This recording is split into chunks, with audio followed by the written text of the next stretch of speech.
Hey everyone, I want to jump on here today to do a quick video and talk about Cliff Nelson. And really, I want to talk about good teachers in general because in all my research I've done about Cliff Nelson and his life, I don't even think he'd want me to be doing this full TikTok video about him or the podcast if not for the circumstances, because he was a fly under the radar kind of guy. He didn't like to take a lot of credit for all the great work he was doing. But he was a middle school teacher in a really small lakeside town in Montana in the 80s and 90s. He had a 20-year career and he was just an absolute pillar of that community. This town is located about 50 or so miles outside of Missoula. And so a lot of times the sporting events or the school activities, they wouldn't be out in this rural area. They would be closer to Missoula. And he would drive students and make sure they had access to getting to those events. He would drive them himself. He would take them to dinner afterwards and pay for their dinner. If a student couldn't afford school supplies or new sneakers, he would find a way to kind of get them to that student without them feeling embarrassed. He was definitely one of those super high expectation teachers that every kid wanted to rise to those standards and just make Mr. Nelson proud. And he left kind of words that would stick with students. He also at one point coached the girls and boys basketball team at the same time. And then he actually donated his coaching stipend to a former student who was doing this music career, and he was living that starving artist life, and he wanted to support him in what he was doing, so he donated that to him. In late September of 1996, in the early morning hours, somebody came to the home of Cliff Nelson in the middle of the night and gunned him down for no reason that we've ever found out.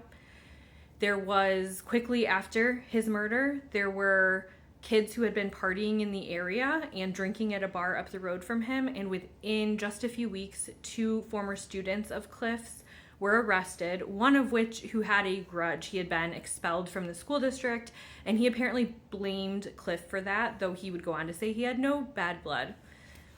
That student actually went to trial for his charges and he was acquitted. They just had a very circumstantial case, so nothing could really come of it.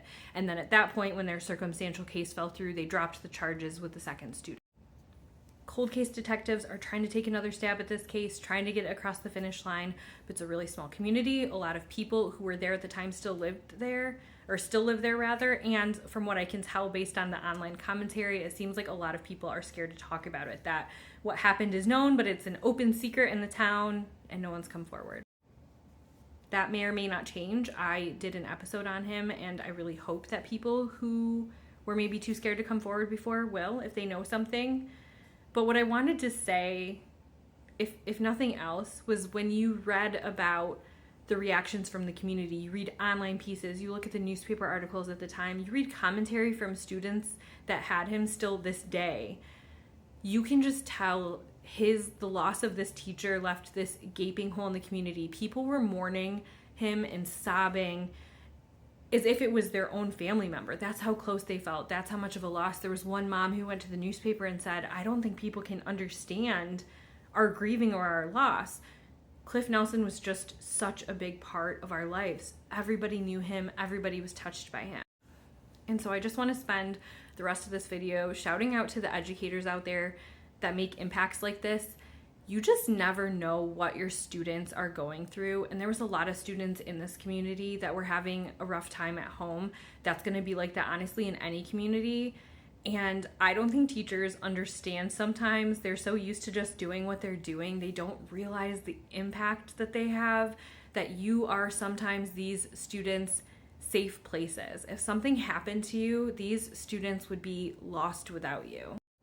You may bring that safety and security and stability. I know kids joke about not wanting to go to school, but when you have one of these teachers like Cliff Nelson, who is a safe space for kids, you sometimes are their lifeline. So educators that are out there, we appreciate you. Keep doing what you're doing. Keep doing your work in honor of Cliff Nelson's memory and the legacy he left as being an outstanding teacher in that small town in Montana. If you do know anything about the murder of Cliff Nelson, the Missoula County tip line is always still open, so please contact that.